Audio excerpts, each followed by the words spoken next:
এভাবেই গত 3 দশক ধরে দুধ থেকে মাখন তুলে ঘি তৈরি করছে চট্টগ্রামের রাউজানের বিখ্যাত শিবুর প্যারা নামক দোকানটি। প্যারা সন্দেশের পাশাপাশি তাদের তৈরি মাখন ও ঘিয়ের সুনাম ছড়িয়েছে অত্র অঞ্চল জুড়ে। কত বছর ধরে টানতেছেন এরকম?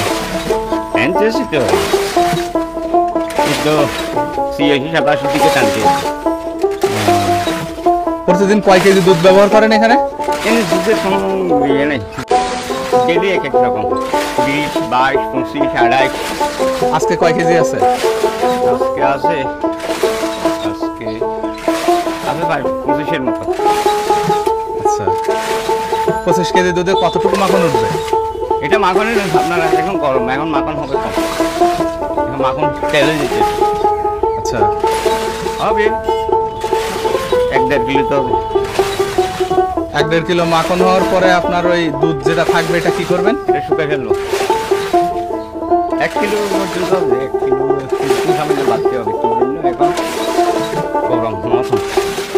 শুকাই ফেলবেন বলতে জাল দিয়ে ফেলবেন? জাল দিয়ে শুকাই ফেলবেন, শুকাই ওটা দিয়ে প্যারা সন্দেশ বানাবেন? তাহলে তো প্যারা সন্দেশে মাখন থাকলো না।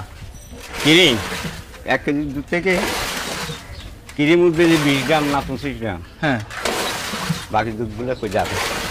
আমার দুধগুলো শুকাইলে হবে, ছানা ভাঙলে হবে 1 কেজি 250 গ্রাম।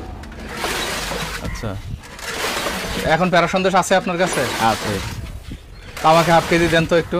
আর এটা কি এই মাখন কি আছে? না, মাখন নেই। মাখন জমতেছে না? একসাথে তুলতে হবে, বারবার হাত লাগা যাবে না।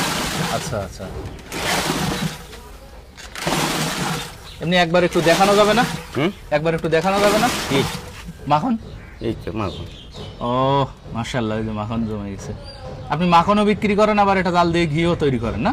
মাখন যেগুলো থেকে যাবে না ওগুলো আবার ফাঁক করে ঘি তৈরি করবো। আচ্ছা, কই আসেন তো দেখি, আপনি একটু এটা দেখান। কি প্যারা? হ্যাঁ, প্যারা। প্যারা এই আছে। ভালো কোনটা? সেখান থেকে হাফ কেজি দেন। সবগুলো ভালো, দেন, সব এক দেন। কোয়ালিটির এখানে আছে। আচ্ছা, কোয়ালিটি একটা হবে, যে কোয়ালিটি 2-3টা হবে না। আর মাখন ওই না? মাখনটা একটু মাখন বাইর একটু। করেন একটু। মাখন মাখন কিভাবে বিক্রি করেন? মাখন কেজি 1800 টাকা। আচ্ছা, কেজি 1800 টাকা। এগুলো বাসি মাখন। আচ্ছা, এটা দিয়ে কি হবে? এটা দিয়ে ঘি তৈরি করবো আজকে। আচ্ছা, ঘি তৈরি হবে। ঘি হবে আজকে।